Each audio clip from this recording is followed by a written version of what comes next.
Welcome to LC Screen Talk. My name is Larry, and this is my review of Love and Monsters.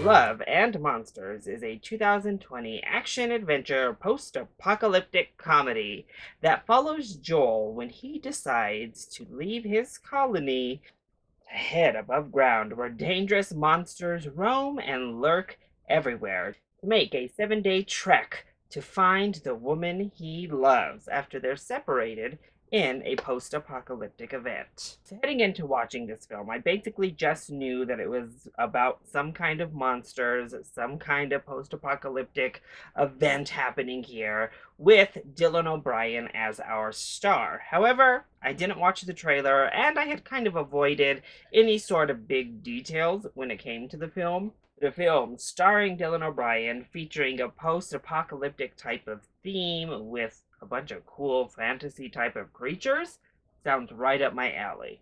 And ultimately, I have to say, I kind of loved this movie. So let's go ahead and talk about the positives.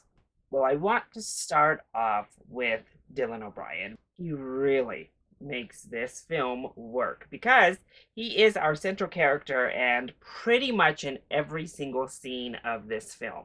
He carries the entire film and does a fantastic job in doing so. He's so charismatic, really funny, and extremely heartfelt in bringing this character Joel to life.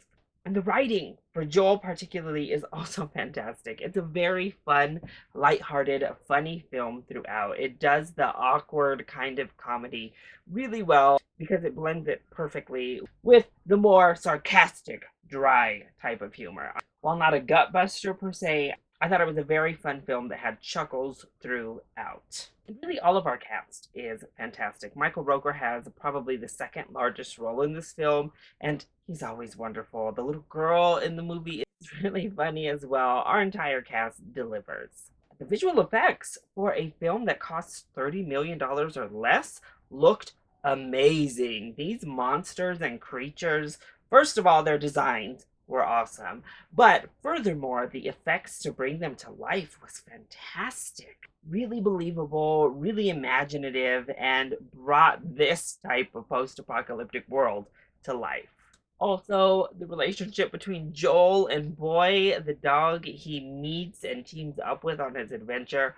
Ugh, absolutely amazing. Furthermore, Boy, period, is like just a wonderful character as our sidekick dog.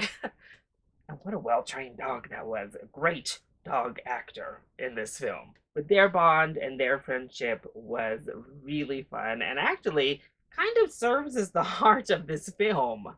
And this film does have a lot of heart. You care for Joel, a very endearing character, a lovable protagonist that instantly has you emotionally invested in this film. And I love ultimately where we go with his character and being on this journey. This is just a really lovely movie. Well, then, what doesn't work so well when it comes to Love and Monsters? Well, ultimately, this is a feel good film. Yes, it's post apocalyptic, but it is also a coming of age film and a feel good comedy, all wrapped into one.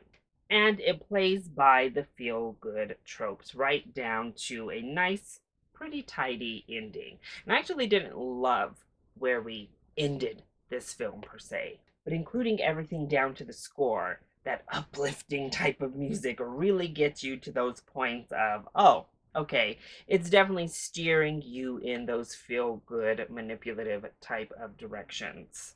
And ultimately, it plays it pretty safe for a post apocalyptic film all about these big monsters. Sticking so hard to that feel good formula ends up making the film overall feel pretty safe. But ultimately, I just thought this was a lovely little film. I'm so glad they decided to release it onto VOD. As I said, it has a small budget, but this is a perfect event film for a time like this. Something that feels somewhat relevant in what feels like in a post-apocalyptic time here, but one that will make you laugh, really endear you, and honestly has me ready to come back and watch it again. This was a really fun time.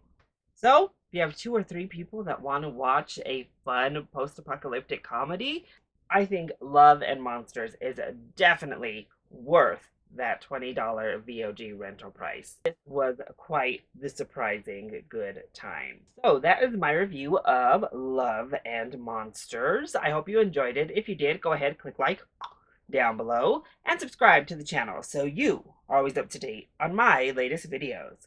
Also, join in on the discussion. Are you excited to see Love and Monsters, or did you already see it? If you have, let me know your thoughts either in the comment section down below, or you can hit me up on Twitter. I love you all so much for your continued support. Thank you for watching, and I'll see you next time. Bye!